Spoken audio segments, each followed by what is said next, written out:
અત્યાર સુધીમાં આપણે આલ્કેલોઇડની અંદર આલ્કેલોઇડ છે એની ફિઝિકલ પ્રોપર્ટી કેવી છે, કેમિકલ પ્રોપર્ટીઝ કેવી છે, એનું જનરલ ઇન્ટ્રોડક્શન અને આલ્કેલોઇડ છે એનું ડિગ્રેડેશન કેવી રીતે થઈ શકે ને ત્યાં સુધી આપણે જોયું હતું.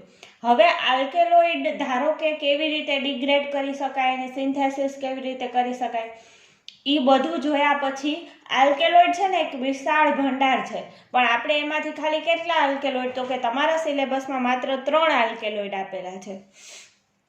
એમાં ફર્સ્ટ છે કોનિન, બીજું છે નિકોટીન અને ત્રીજું શું છે પાપાવેરિન. હવે કોનિન, નિકોટીન અને પાપાવેરિન આનું સ્ટ્રક્ચર, ઇન્ટ્રોડક્શન, એની પ્રોપર્ટીઝ, પછી મેનકાઇન્ડ ઉપર શું અસર કરે છે છેલ્લે એનું આખું ડિગ્રેડેશન અને પછી આપણે શું કરશું જનરલ કોન્સ્ટિટ્યુશન અને સિન્થેસિસ. આટલું આપણે આ 3 આલ્કેલોઇડ વિશે વારાફરતી જોવાનું છે. તો એમાં સૌથી પહેલો આલ્કેલોઇડ છે કોનિન. આ છે કોનિન. કોનિન છે ને એનું સ્ટ્રક્ચર આ ટાઈપનું છે. હવે સ્ટ્રક્ચરમાં 5 મેમ્બર્ડ રિંગ છે, નાઇટ્રોજન પ્રેઝન્ટ છે, એટલે કે હિટ્રોસાયક્લિક રિંગ પણ છે અને નાઇટ્રોજન પ્રેઝન્ટ છે, તો જેને શું કહેવાય આલ્કેલોઇડ કહેવાય. હવે કોનિનનું આપણે જનરલ ઇન્ટ્રોડક્શન પહેલાં તો જોઈએ કે કોનિન છે શું. તો કે coniine is a pyridine piperidine group alkaloid. It is main alkaloid of hemlock, એટલે કે કોનિકમ મેક્યુલેટમ.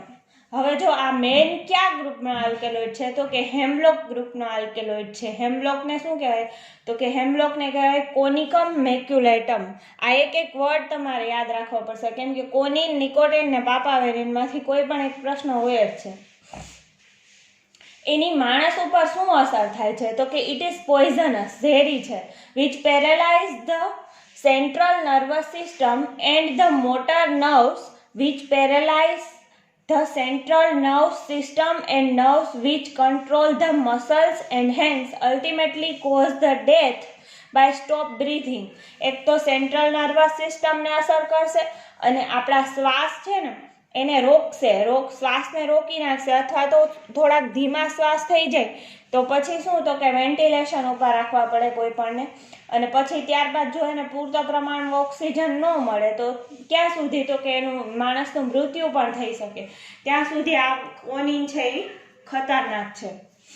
હવે કોનિનની પ્રોપર્ટીઝ આપણે જોવાની છે કે કોનિન છે એ કેવી કેવી પ્રોપર્ટી ધરાવે છે. તો પ્રોપર્ટીઝની અંદર કોનિન છે એ કેવું છે, પોઈઝનસ છે, કલરલેસ લિક્વિડ, પછી ક્યારે બ્રાઉન કલરમાં કન્વર્ટ થાય, turns brown to exposure to air. હવે એરના સંપર્કમાં આવે, હવાના સંપર્કમાં, તો કેવા કલરનો થઈ જાય, બ્રાઉન કલરનો. બાકી કેવો છે, કલરલેસ લિક્વિડ છે. અનપ્લેઝન્ટ સ્મેલ અથવા ઓડર, સ્મેલ કેવી છે, નો ગમે આપણને એવી. બર્નિંગ ટેસ્ટ, પછી સ્ટ્રોંગલી આલ્કલાઇન, હાઈલી બેઝિક છે. એનો બોઇલિંગ પોઈન્ટ કેટલો છે, તો કે 167 degree centigrade. Soluble in water and organic solvent, water અને ઓર્ગેનિક સોલ્વન્ટ છે એમાં સોલ્યુબલ છે. હવે આ જનરલ કોનિનનું ઇન્ટ્રોડક્શન અને એની પ્રોપર્ટીઝ જોઈ અને સ્ટ્રક્ચર જોયા પછી આપણે એનું કોન્સ્ટિટ્યુશન, કે આ પાવડર ફોર્મમાં તમને ધારો કે લેબમાં કોઈ પણ સબસ્ટન્સ આપ્યો તો બધી ટેસ્ટ કરીને બોઇલિંગ પોઈન્ટ, મેલ્ટિંગ પોઈન્ટ ને હવે તો તમને લેતા આવડે ને, તો એના ઉપરથી જોઈને છેલ્લે આપણને ખબર પડે કે આ સબસ્ટન્સ બેન્ઝોઇક એસિડ છે, સેલિસિલિક એસિડ છે, ઓર્થોનાઇટ્રોએનિલિન છે, પેરાનાઇટ્રોએનિલિન છે, આલ્ફા નેપ્થેલેમાઇન છે, એવા લોટ્સ ઓફ સબસ્ટન્સ ઓર્ગેનિક કેમેસ્ટ્રીની અંદર પ્રેઝન્ટ છે. એવી જ રીતે આલ્કેલોઇડની અંદર લોટ્સ ઓફ આલ્કેલોઇડ પ્રેઝન્ટ છે. એમાંથી કયું આલ્કેલોઇડ પ્રેઝન્ટ છે ને એ આખી બધી ઓલા પ્રેક્ટિકલની અંદર કેમ, તો કે પહેલાં 2 કમ્પાઉન્ડ તમને આપ્યા હોય તેને જુદા કરો, પછી બધી જુદી જુદી ટેસ્ટ કરો તમે, છેલ્લે FeCl3 કરો, FeCl3 થી કાંઈ ન મળે તો લેસાઇન કરો, પછી ગ્રુપ ટેસ્ટ કરો અને લાસ્ટમાં શું કરો, તો કે કન્ફર્મેટિવ ટેસ્ટ કરો. એવી જ રીતે આમાં કોન્સ્ટિટ્યુશન છે એમાં પહેલેથી શું હોય, તો કે મોલેક્યુલર ફોર્મ્યુલાથી માંડી અને છેલ્લે કયો કમ્પાઉન્ડ છે એ તમને આના દ્વારા ખબર પડે, કોન્સ્ટિટ્યુશન દ્વારા. તો કોન્સ્ટિટ્યુશનનો સૌથી પહેલો પોઈન્ટ શું છે, તો કે મોલેક્યુલર ફોર્મ્યુલા. એનો મોલેક્યુલર ફોર્મ્યુલા કોનિનનો કેટલો છે, તો કે C8H17N, નાઇટ્રોજન પ્રેઝન્ટ છે. હવે નાઇટ્રોજન પ્રેઝન્ટ છે એ કયો છે, કયા ટાઈપનો, આ બધી એક ટેસ્ટ તમારે યાદ રાખવી પડશે. Types of nitrogen. It reacts with acetyl chloride to give acetyl derivatives to give secondary amines. હવે જુઓ આ શું છે તો કે આ આપણો આલ્કેલોઇડ છે, C8H17N કોનિન છે, એને આમે લખી શકીએ C8H16, અહીંયા ડબલ બોન્ડ કરી નાખો કેમ કે નાઇટ્રોજન છે એટલે. H છે આ 17 હતો એને બદલે અહીંયા 60 કરીને H અહીંયા લઈ લ્યો તો આ NH એટલે ક્યુ ગ્રુપ થયું તો કે સેકન્ડરી એમાઇન થયું. સેકન્ડરી એમાઇન જો પ્રેઝન્ટ હશે તો આ ટેસ્ટ આપશે એટલે કે આપણને એસિટાઇલ ડેરિવેટિવ મળશે. તો જોઈએ એનું એસિટાઇલ ક્લોરાઇડ સાથે પ્રક્રિયા કરતા આ રહ્યું એસિટાઇલ ડેરિવેટિવ આપણને મળે છે. અહીંયા નાઇટ્રોજન સાથે આ COCH3 જોડાઈ જશે અને આ H અને આ Cl એ -HCl તરીકે રિમૂવ થઈ જશે. એનો મતલબ શું થયો તો કે આ આલ્કેલોઇડની અંદર સેકન્ડરી એમાઇન પ્રેઝન્ટ છે. હવે એના પછી થર્ડ છે કોનિન છે, C8H16 ડબલ બોન્ડ NH આવી રીતે પણ લખી શકીએ. ટાઈપ્સ ઓફ હિટ્રોસાયક્લિક રિંગ, જે હિટ્રોસાયક્લિક રિંગ પ્રેઝન્ટ છે અહીંયા આપણે પહેલા જોયું હિટ્રોસાયક્લિક રિંગની અંદર આ રહ્યું હિટ્રોસાયક્લિક રિંગ 5 મેમ્બર છે ને અહીંયા નાઇટ્રોજન પ્રેઝન્ટ છે. આ રહ્યું આ નાઇટ્રોજન એટલે બે બાજુ બોન્ડ છે એટલે બે બાજુ કાર્બન છે, એનો મતલબ સેકન્ડરી એમાઇન છે. પણ આ તો આપણને સ્ટ્રક્ચર ખબર છે.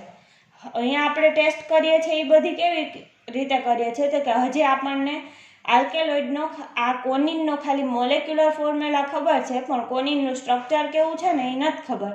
એમ માનીને આપણે કરીએ તો આ ટાઈપનું મોલેક્યુલર ફોર્મ્યુલા લખીએ ને ઝિંક ડસ્ટ સાથે પ્રક્રિયા કરીએ તો આપણને પહેલાં શું મળશે, કોનિરીન મળશે. પછી આ કોનિરીન છે એ KMnO4 સાથે પ્રક્રિયા કરશે તો આપણને શું મળશે, એસિડ મળશે.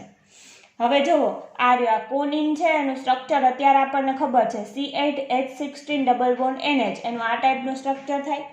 ઝિંક ડસ્ટ સાથે પ્રક્રિયા કરતા કોનિરીન મળે. કોનિરીનનો મોલેક્યુલર ફોર્મ્યુલા કેટલો થાય છે તો કે C8H11N એટલે કે એમાંથી 3 6 હાઇડ્રોજન કેવા થઈ જશે, રિમૂવ થઈ જશે. એની KMnO4 એટલે કે પોટેશિયમ પરમેંગેનેટ સાથે પ્રક્રિયા કરતા આપણને શું મળશે, એસિડ મળશે. એસિડ એટલે અહીંયા સેકન્ડ ઉપર COOH ગ્રુપ જોડાઈ જશે તો એને કહેવાય આટલાને શું કહેવાય, પિરિડીન કહેવાય. અને સેકન્ડ ઉપર કાર્બોક્સિલિક એસિડ છે તો પિરિડીન 2 કાર્બોક્સિલિક એસિડ આપણને મળશે. એના પછી નેક્સ્ટ હવે અહીંયાથી આપણને શું ખબર પડી તો કે આ કોનિન છે એ પહેલાં શેમાં કન્વર્ટ થાય, કોનિરીનમાં કન્વર્ટ થાય ને પછી પિરિડીન 2 કાર્બોક્સિલિક એસિડ. હવે કોનિરીનનું છે C8H11N અને કોનિનનું શું છે તો કે C8H16 ડબલ બોન્ડ NH. હવે જુઓ next point, difference in molecular formula between કોનિરીન એટલે કે એનો મોલેક્યુલર ફોર્મ્યુલા થાય C8H11 and પિરિડીન C5H5N is C3H7.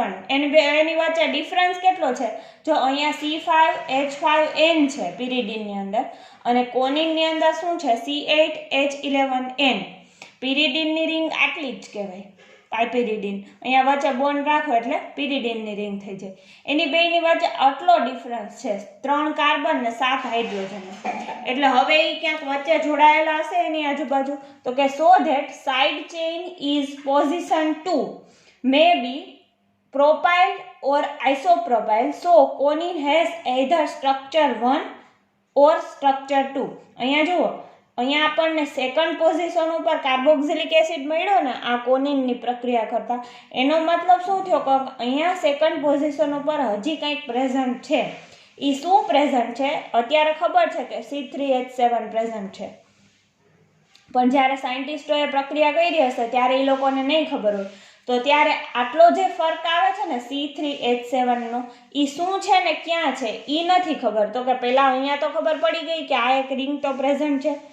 અહીંયા C3H7 એટલે અહીંયા રહ્યું CH2 CH2 CH3 અથવા CH3 અને CH3 આને પ્રોપાઇલ કહેવાય ને આને શું કહેવાય?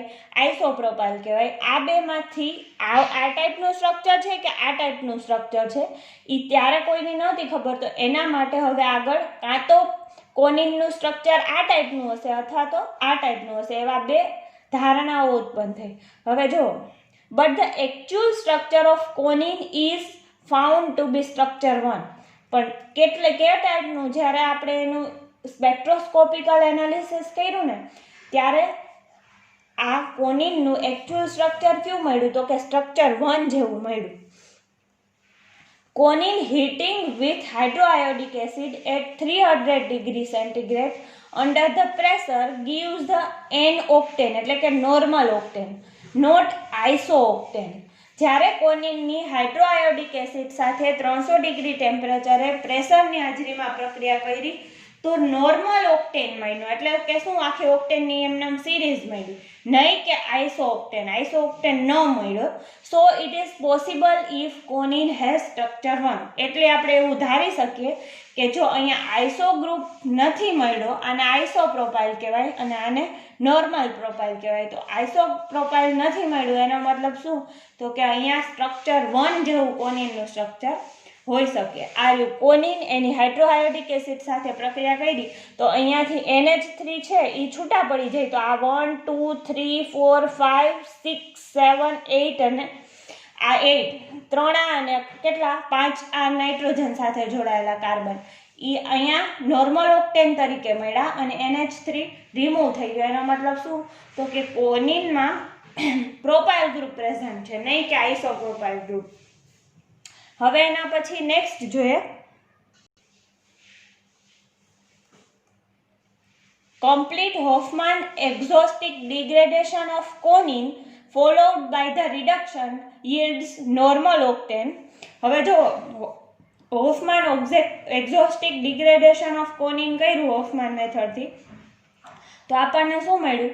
તો કે નોર્મલ ઓક્ટેન મળ્યું. અને એ નોર્મલ ઓક્ટેન મળ્યું એ શું દર્શાવે છે? તો કે it indicates the isopropyl group is absent at position 2. એટલે કે કોનિનના સ્ટ્રક્ચરમાં સેકન્ડ પોઝિશન ઉપર આઇસોપ્રોપાઇલ ગ્રુપ કેવું થશે? એબસન્ટ થશે. હવે અહીંયા જુઓ તમે, હોફમાન એક્ઝોસ્ટિક ડિગ્રેડેશન મેથડ બહુ ઇમ્પોર્ટન્ટ છે બધા સ્ટ્રક્ચર માટે. કોનિન લીધો, મિથાઇલ આયોડાઇડ અને સિલ્વર ઓક્સાઇડ સાથે પ્રક્રિયા કરી. પહેલા સ્ટેપમાં શું થશે? તો કે અહીંયા N+ અને Me2OH- જોડાઈ જશે. એને હીટ કરશો એટલે શું થશે? H2O રિમૂવ થશે. અહીંયાથી સાયકલ બ્રેક થશે. અહીંયા C3H7 છે જ, આ શું થશે?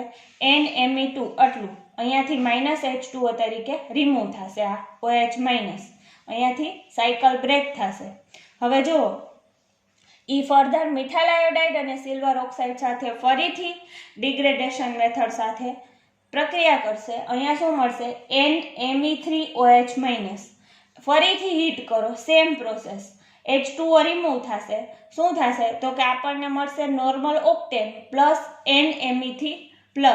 એનું આઇસોમરાઇઝેશન થશે. અહીંયા આપણને નોર્મલ ઓક્ટેન છે એનું અહીંયા જે બોન્ડ હતા ને એ ટ્રાન્સફર ખાલી થયા. શું થયું? એને કહેવાય આઇસોમરાઇઝેશન. એના આઇસોમર બનશે. એનું ખાલી રિડક્શન કરતાં તમને અહીંયા નોર્મલ ઓક્ટેન બની જશે. હવે જુઓ, આ નોર્મલ ઓક્ટેન હોફમાન મેથડથી મળ્યો એ જ શું દર્શાવે છે? તો કે આપણા સ્ટ્રક્ચરની અંદર અહીંયા સાદું એમનેમ CH2 ગ્રુપ પ્રેઝન્ટ છે, એટલે કે પ્રોપાઇલ ગ્રુપ, નહીં કે આઇસોપ્રોપાઇલ ગ્રુપ, એટલે કે આઇસોપ્રોપાઇલ ગ્રુપ એબસન્ટ છે. હવે એના પછી છે વોન બોન્ડ degradation gives 1,5-bromo octane. It indicates the propyl group is present at position 2 on the pyridine ring. Pyridine ring. pyridine ક્યારે કહેવાશે? જુઓ, અહીંયા અંદર બોન્ડ હોય ને આ પ્રેઝન્ટ 3, તો એને શું કહેવાય? pyridine કહેવાય. પણ અહીંયા બોન્ડ ન હોય ને ત્યારે એને શું કહેવાય? પાયપિરિડીન કહેવાય. તો હવે આ વોન બોન્ડ ડિગ્રેડેશન મેથડથી પ્રક્રિયા કરતા આપણને શું મળ્યું? 1,5-bromo octane મળ્યું. 1,5-bromo octane શું ઇન્ડિકેટ કરે છે? It indicates the propyl group is present at position 2 on the pi pyridine ring. Coniine લઈએ, એનું સાયનોજન બ્રોમાઇડ સાથે પ્રક્રિયા કરો અને HBr સાથે હીટ કરતા અહીંયા પહેલા સ્ટેપની અંદર શું થશે? તો કે અહીંયાથી આ CH2 સાથે Br જોડાશે અને અહીંયા શું? તો કે આ NH હતા એની સાથે હાઇડ્રોજન જોડાશે. ફર્ધર એની સાયનોજન બ્રોમાઇડ સાથે HBr સાથે પ્રક્રિયા કરતા હીટ કરતા NH3 રિમૂવ થઈ જશે અને અહીંયા આપણને શું મળશે? તો કે 1,5-bromo octane. અહીંયા જુઓ, આ 1, 2, 3, 4 અને 5, એમાં 1 ઉપર બ્રોમિન અને 5 ઉપર બ્રોમિન, 6, 7, 8 એટલે ઓક્ટેન. તો 1,5-bromo octane મળે છે. એ શું ઇન્ડિકેટ કરે છે? તો કે અહીંયા આ પોઝિશન ઉપરથી CH2, CH2, CH3 અહીંયા સ્ટાર્ટ થઈ જાય છે. એટલે કે આ પોઝિશન ઉપર, સેકન્ડ પોઝિશન ઉપર શું છે? તો કે સેકન્ડ પોઝિશન ઉપર પ્રોપાઇલ ગ્રુપ પ્રેઝન્ટ છે pi pyridine રિંગની અંદર. આ pi pyridine રિંગ છે. અંદર જો બોન્ડ હોત તો એને કહેવાય pyridine રિંગ. તો હવે નેક્સ્ટ લેક્ચરની અંદર આપણે આ કોનિનનું જે આપણે કોન્સ્ટિટ્યુશન કર્યું અને છેલ્લે આપણને પ્રૂફ થયું કે કોનિનનું સ્ટ્રક્ચર કેવું છે, આ ટાઈપનું. આ ક્વેશ્ચન પૂરો થાય ને એટલે અહીંયા તમારે છેલ્લે એટલી એક પોઈન્ટ લખી નાખવાનું કે from above all the constitutional points it is proved that કોનિન contains the following structure અને પછી નીચે આ સ્ટ્રક્ચર તમારે દોરી દેવાનું. હવે નેક્સ્ટ લેક્ચરની અંદર આપણે કોનિનની સિન્થેસિસ જોશું.